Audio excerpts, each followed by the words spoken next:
Cathedral Quarter have their literary festival. In fact, it's the Quarter's 9th literary festival. It's gone from strength to strength every year since it started. It starts, well, before the weekend. It starts tomorrow, in fact, tomorrow evening. Runs through then until Sunday. And bigger than ever. Well, Mary Turley McGrath is the festival programme director and joins us now in studio. So, remind us again why the festival started. Well, I've only been involved in the festival for the last 3 years, and like Donnan has been involved from the very beginning. And the festival is an offshoot from the Letterkenny Cathedral Quarter organisation.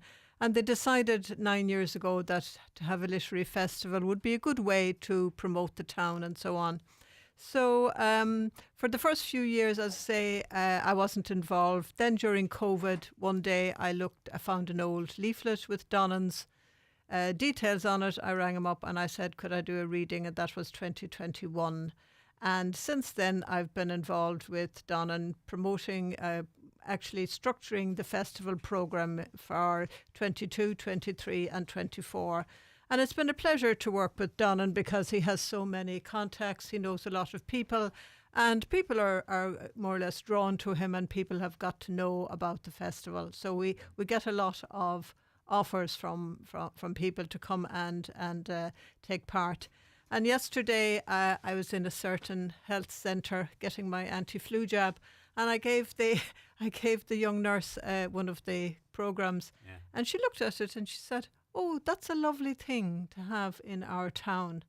There you go. And I said, oh, I hadn't looked at it like that because sometimes when you're involved in programming, you can't see the wood from the trees. You're so involved in contacting this one and that one and so on. And it's afterwards I just thought about what she said and it really illustrates the power of words, the power of literature and so on, that words bring people together, words give encouragement, words give connection and so on, and give us more understanding of the world we live with. The fact that it's gone from strength to strength, I suppose it's a testament to the hard work that the committee puts in every year, but it's great too that it's struck a chord with people and that it is supported. And this year, a big and a varied lineup, bigger again on last year. The official opening is on Friday, but there's an event tomorrow evening. It starts off at the Central Library. Yeah, we have an intercultural event in the Central Library starting tomorrow evening at 6:30. Now, last year our first event was with the Ukrainian community, and this year it's with the Polish. So we have 3 Polish artists. We have Anita, Pavel and Svetlana. Now Anita is a journalist. She's a radio producer. She's a translator. She's a critic. Pavel is the member of a band. He has a band here in Ireland for I think 20 years. He's into folk and traditional Polish music as well as rock and so on. And the name of his band is, I think, called the Elephant Brothers. But anyway, I don't know much about that. And the third person is called Svetlana. And Svetlana is she came here because of the war in Ukraine. She's working locally in Gweedore, and she's going to read some of her mother's poetry. Her mother actually wrote 17 books of poetry back in Ukraine, Poland, and the mother has also written a book for children called The Magical Princess, Zuliana, the Magical Princess, and Svetlana is going to give a copy which has been translated into English to the library tomorrow evening. So it's great to have that lineup to start the festival tomorrow evening. Yeah. Then moving on to Friday, and it starts early on Friday. John, could I give just a mention to the Newland Choir? They were there last year. There's 9 nationalities in the Newland Choir tomorrow night. And they'll be performing as well. They'll be performing second, and then we have the Rafo Diamond Writers with Celine McGlynn as the third part of tomorrow night's opening event. From 6:30 at the From Central 6:30 Library. in the library, yeah. Then at 9:30 on Friday morning, there's a talk about John Steinbeck's connection to the Northwest. Well, what's happening now is that because the festival is better established from year to year, we're connecting up with other festivals. And in this case, it's the Limavady Festival. And we have connected up with Douglas Bartlett, who is one of the leading lights in Limavady Roe Valley. Now, the Steinbeck Festival, John Steinbeck had ancestry that were German, English, Irish, and Scots. So he came to Northern Ireland in 1942 or 52, I think it was, to investigate the Hamiltons, who were his ancestors. And he's actually, after he died, he's buried in the Hamilton plot in California. So he had a strong sense of Irishness in his personality. And that's really what the Steinbeck Festival is about. Douglas has written a book on Steinbeck. I have a small book here belonging to Douglas. So it's good to have Douglas giving an introductory talk to the students from four schools. And that's down at Century Cinemas? That is in Century Cinemas on Friday morning. Followed by a film. Mm-hmm.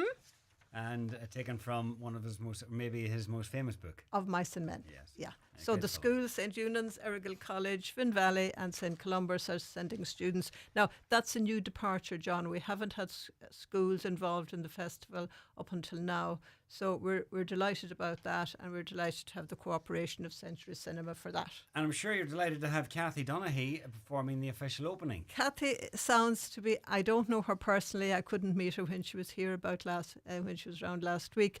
But she sounds like a wonderful person, journalist, author and broadcaster. And what she says about herself is that you really can't get away from your home place, that where you're from gets into your writing all the time. And her book is called Finding My Wild. I'm interested in getting a copy of the book as soon as possible and reading about it. And Kathy is a well-known broadcaster, writer for the Irish Independent, journalist, and writes also for Lonely Planet. So that'll be a good one. And that is Friday evening at 7:30 in the County Museum. Exactly. Right, on to Saturday, there's a flash fiction competition, which is a great platform for writers to get their voices heard. And then in the evening, Roy Greenslade is going to give a talk. Always good value for money is Roy, former editor of The Mirror.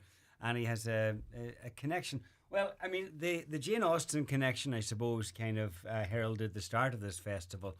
And Roy's connection with the Austens is that he, well, you explain better than me. Yeah, it's really quite extraordinary. Once, one of my favourite presenters on TV is Alice Roberts, and she's an archaeologist. So she's always talking about, if you want to find the truth, dig. So if you want to find anything about the social and historical background of any area, you start digging.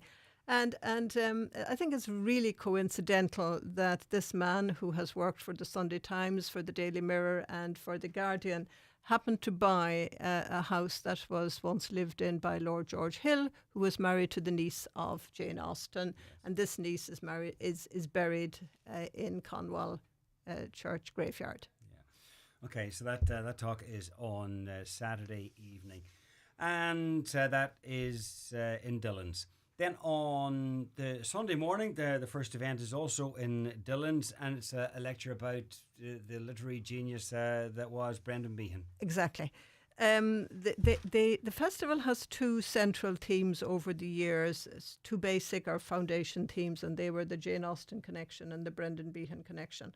And last year we had Blonit Behan, because she was part of the festival. Because it was the 100th anniversary of Brendan Behan's birth. So it was absolutely fantastic to have Blonit Behan in the same room as Sheila Friel, who has done the film about The Laughing Boy, based on the song that Brendan Behan wrote, and which is included in The Hostage. And Sheila Friel is from Creesla, so it's amazing how you have those kind of connections. So festivals throw up for me all kinds of connectivity, all kinds of connections, all kinds of associations, and it's great. It's great to actually be able to explore and celebrate that. Well, from Sunday morning to later in the day, and there's a shift to a more musical note then as the day goes on. As the day goes along, things get a little bit lighter. We have less literary input.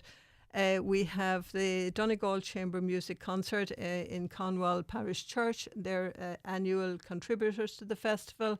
And we also have the 2024s. Now, that's Phil Dalton and Mary Lane and a group of people who have been associated with An Coisleán Or. Last year we had An Coisleán Or excerpts from the musical in Dillon's, and we had a packed house on the Sunday afternoon. So this year we have another concert organised by Phil and Mary Lane at 5 o'clock on the Sunday, and we finish off with our own Pat McGarrett. Absolutely. Again, another man who's good value for money because he's a former editor of the Derry Journal, was throughout the Troubles, and in fact that's very central to his book, his memoir. Exactly. Which he'll be talking about. He'll be talking about his memoir. We have Garvan Downey who will be interviewing him, and that will bring the festival to a close. I'd like to say that we have a web page. All the details of the programmes are on the web page.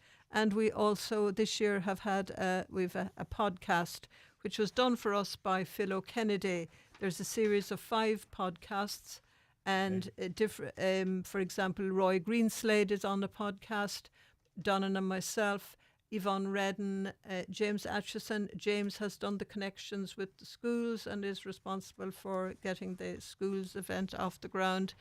And I've left somebody out that I can't remember. But anyway, so there are 5 podcasts. So if you just go in and Google Quills and the Quarter. Quills and the Quarter. Quills and the Quarter is exactly it. If you Google that, you will find the 5 podcasts there. And just before I let you go, Yvonne Redden was in touch with us. She is also at this weekend's festival. If you could just remind us about Yvonne's involvement. What Yvonne tells me is that she specialises in emerging authors and she helps them gain visibility in the crowded literary landscape. She says, I firmly believe that within each individual lies a remarkable story waiting to be shared, and it's my privilege to serve as a conduit for these narratives to reach wider audiences. Brilliant. So she has Saturday morning. That is first thing on Saturday morning, and it's a great opportunity for new writers or people who are thinking about writing to get pen to paper. Well, no doubt you will have a busy weekend making sure that everybody shows up and they are where they're supposed to be, and helping to coordinate things. There's a programme out there as well as being online, as you say, the Letterkenny Literary Festival, which gets underway actually tomorrow, continues in through the weekend. Mary Turley McGrath, thank you. Thank you very much, Don. Thanks. Around the Northwest with John Breslin.